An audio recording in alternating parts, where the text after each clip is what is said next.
What is the self? This question has been plaguing humanity since time immemorial. A lot of the same questions that we have about consciousness apply equally to the self. Is it material, or composed of a substance we can't fully comprehend? Is it real, or an illusion? If it does exist, what is its purpose? How did it come to be? Theories about the self can be divided into two main camps: ego theories and bundle theories. Ego theories view the self as a unitary entity. I really exist, whether that's because I have a unique soul or because my brain has a process dedicated to creating my self. Bundle theories do not view the self as unitary. In fact, they believe the self is an illusion. Only the sense of self exists.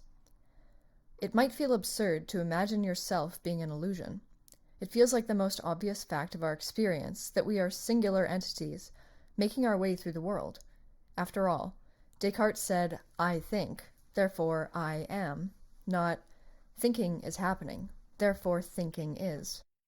It is natural to attribute experience to an experiencer, but is it right to? The idea of thoughts without a thinker reaches back to the early Buddhist texts, the oldest being about 2,500 years old. According to philosophers of the Madhyamaka tradition, the ultimate truth of the universe is non-self, or no-thingness. In the Theravada tradition, the term anatta is used to denote the absence of self. These concepts come from people who dedicate a substantial portion of their waking life to meditation, attempting to place themselves in a position where they can study the nature of mind firsthand. There's no consensus on whether this kind of practiced introspection can give us access to the actual nature of mind, or just how the mind seems to be. But regardless of whether meditation gives you access to ultimate truth, or just to another layer of illusion, meditators have consistently found that the experience of self can be shattered more easily than we might think. For some people, this illusion can be broken in a moment. Author, neuroscientist, and meditation aficionado Sam Harris recommends the following practices. Imagine you have no head. What is there now? Alternatively, try to find yourself inside of your head. Where are you? If you're anything like me, those exercises did nothing to alleviate your sense of being a self. For tough cases like us, a more practical analogy can help. Consider the phenomena of feature binding that takes place in our brain when we perceive the external world. Studies on people with brain damage and with conditions such as prosopagnosia demonstrate that different aspects of vision are perceived independently by our brain. Some people even learn to see movement without any other features of vision. Our brain somehow binds these features into a consistent whole, creating the illusion that we perceive objects as wholes, when neuroscience indicates that this is simply not the case. Our brain isn't only perceiving external stimuli, but also internal stimuli. This is called interoception, the perception of internal states of the body. This applies to states such as the location of our body in space, functions like our heart beating or lungs breathing, and our emotional states. Neuroscientists like Anil Seth say that interoception extends to our sense of self, too. Seth calls selfhood a constellation concept, and argues that it emerges from the binding of multiple processes. Among these processes are the brain's representation of the body and the self-narrative that we create from our memories. Another neuroscientist of note is Michael Gazzaniga, whose work will become relevant later in the video. His work with split-brain patients demonstrated that while the two hemispheres cannot communicate as they do in a normal brain through the corpus callosum, the brain finds other ways of unifying its experience. Take this example. The mostly nonverbal right hemisphere is presented with a pencil in the left hand. The person is asked what the object is, but the verbal left hemisphere cannot know what it is, and therefore the person cannot respond verbally, even though the right hemisphere knows exactly what the object is. To get around this, the right hemisphere presses the point of the pencil into the palm of the left hand, and because of the way the nervous system is structured, both hemispheres receive the same pain signal. The left hemisphere now has an idea of what the object might be, and can express this verbally. If you think that being this split-brain person would feel phenomenologically different from being yourself, you'd be wrong. They still feel like they are a unitary entity, the thing that both knows and doesn't know that there's a pencil in its left hand.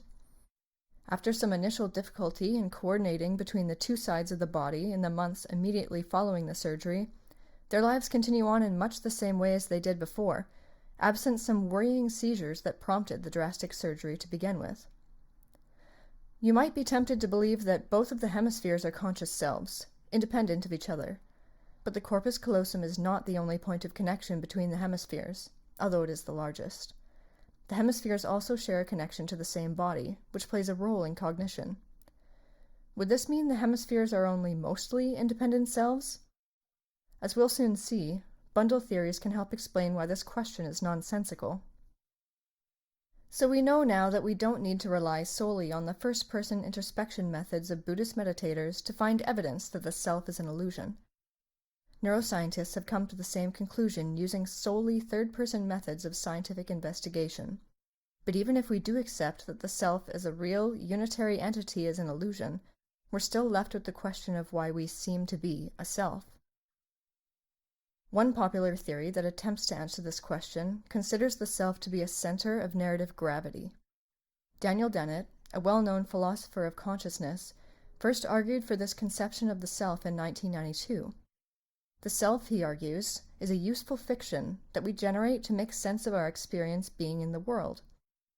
To demonstrate this, he offers a few analogies that are easier to understand. The center of narrative gravity of the self is much like the center of gravity of physical objects. It has no real existence beyond being a point in space and time. We can predict what physical objects will do using the abstract concept of their center of gravity. A book will fall off a chair when its center of gravity is no longer poised atop the chair, holding it in place. The center of gravity is also not fixed. Any physical change to an object will affect its center of gravity. This means that we can never conflate a physical component of an object with its center of gravity. The physical component that used to correspond with the center of gravity has not changed, but the center of gravity is no longer there. The center of gravity is simply a place where something happens, a hinge point that only exists within context. Another analogy concerns fictional characters. Fictional characters are indeterminate entities, meaning that there are no definite yes or no answers to certain questions about them.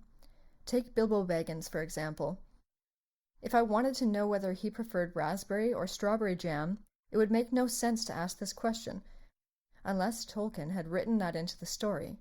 If he had not written about Bilbo's breakfast spread preferences, then the answer to my question would not be yes or no. The answer would not exist. Bilbo is not a real, determinate entity about whom facts exist that are not written in Tolkien's texts. But we are determinate, aren't we? As it happens, I prefer raspberry jam. I attribute this preference to me, the self that conducts my actions in the world. I tell a story about myself, an autobiography.